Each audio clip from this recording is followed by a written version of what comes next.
وانت بتيجي شارع المعز من ناحية شارع الازهر وما تعرفش ايه المنشآت اللي بتكون موجودة فيها وانت ماشي، تعالى في الفيديو ده عشان هعرفك المنشآت اللي احنا بنعدي عليها بداية لما تخش من شارع الازهر من الجزء الشمالي، لان الجزء الجنوبي زي ما انتم شايفين بيبدأ بمجموعة السلطان الغوري، لكن النهارده هنتكلم عن الجزء الشمالي اللي بيبدأ معانا من مسجد السلطان بيرسي باي. بعد كده تعدي على مسجد علي المطهر، مأذنته واخدة شكل القلم الرصاص، وأول ما تشوف القلم الرصاص ده يبقى منشأة عثمانية. بعد كده بتمشي في منطقة الساغة اللي مشهورة بمحلات الذهب، عشان كده اسمها الساغة.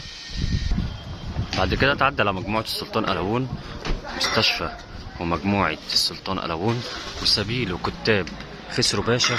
وبعد كده قبة الصالح نجم الدين أيوب، جنب السبيل على طول في منشأة اهي، دي قبة الصالح نجم